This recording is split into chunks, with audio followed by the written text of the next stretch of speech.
வணக்கம் மாணவர்களே. 5ஆம் வகுப்பு மாணவர்களுக்கு இப்போது 3ஆம் பருவத்தினுடைய முதல் செய்யுள் பகுதியை பார்க்கலாம். நம்ம பார்க்க போகிற செய்யுள் சிறு பஞ்சமூலம்.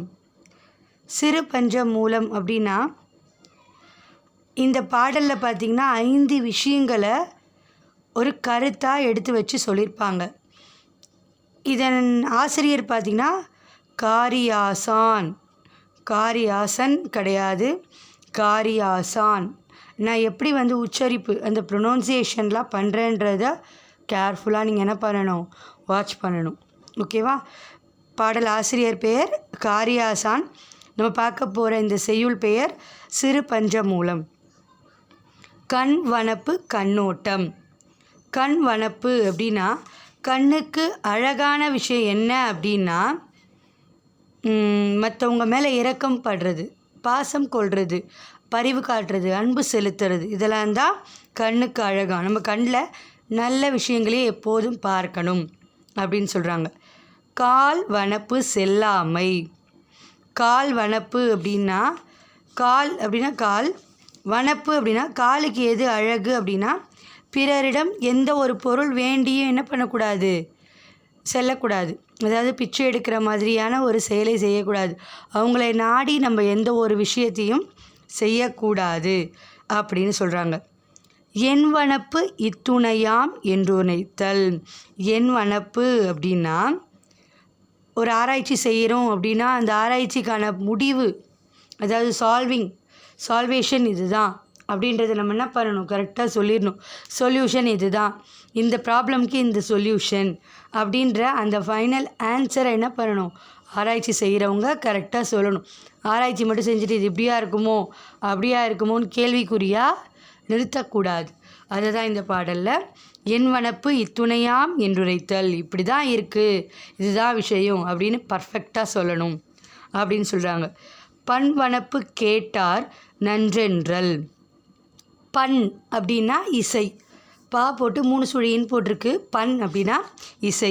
அப்போ இசைக்கு அழகு எப்படின்னா அதை கேட்கக்கூடிய எல்லாரும் நல்லா இருக்குது, சூப்பராக இருக்குது, இந்த மாதிரி ஒரு இசையை நான் என்ன பண்ணதில்லை, கேட்டதே இல்லை அப்படின்னு சொல்லணுமா. அடுத்தபடியாக கிளர் வேந்தன் தன்னாடு வாட்டான் நன்றென்றல் வனப்பு. அதாவது வேந்தன்னா அரசனுக்கு என்ன அழகு அப்படின்னா தன்னுடைய மக்களை எப்போதும் வருத்தப்படாமல் என்ன பண்ணணுமா, பார்த்துக்கணும். அவங்க மனசு வருந்தினாலே மன்னன் அறிந்து கொள்ளணுமா, மக்களுக்கு இந்த கஷ்டம் இருக்குது, மக்களுக்கு இது தேவை இருக்குது, மக்களுக்கு இதை நம்ம செஞ்சிடணும்னு அவங்க கேட்குறதுக்கு முன்னவே குறிப்பறிந்து நடக்கக்கூடியவன் தான் சிறந்த மன்னன் அப்படின்னு சொல்கிறாங்க. இந்த பாடல் உங்களுக்கு மனப்பாட பகுதி. இந்த பாடலை நீங்கள் ஏற்கனவே 3ஆம் வகுப்பில் படிச்சிருப்பீங்க. 3ஆம் வகுப்புலையா 4ஆம் வகுப்புலையோ படிச்சிருப்பீங்க. அதனால் இதை மனப்பாட பகுதி கட்டாயம் இந்த 4 வரிகளையும் மனப்பாடம் செய்திருக்கணும். பார்க்கலாம். நூல் குறிப்பு பாருங்கள். இந்த பாடல் 14 கீழ்கணக்கு நூல்களுள் ஒன்று சிறு பஞ்சமூலம். அதாவது கண்டங்கத்திரி, சிறுவழுதுணை, சிறுமல்லி, பெருமல்லி, நெருஞ்சி, இந்த மாதிரியான 5 மூலிகை பொருட்கள். இந்த மூலிகை பொருட்கள் என்ன பண்ணுமா, உடல் நோயை தீர்க்கின்றன. அதுபோல் இந்நூலின் ஒவ்வொரு பாடலிலும் கூறப்படும் 5 கருத்துக்கள். பஞ்சம் அப்படின்னா 5. பஞ்சம்னா வறட்சி இல்லை, இந்த இடத்துல பஞ்ச், நீங்கள் ஹிந்தியில் பாஞ்சுன்னு படிப்பீங்க இல்லையா, அதுதான். இந்த பஞ்ச தந்திரங்கள், பஞ்ச மூலங்கள், இந்த 5 பொருட்களும் உடல் நோயை தீர்ப்பதை போல இந்த 5 வரிகளும் என்ன பண்ணுமா, உள்ளத்தில் இருக்கக்கூடிய மனநோயை தீர்த்து கொடுக்கும் அப்படின்னு சொல்கிறாங்க. ஆகையால் இந்நூல் சிறுபஞ்சமூலம் என பெயர் பெற்றது. இந்நூலை இயற்றியவர், திரும்ப சொல்கிறேன், காரியாசான்.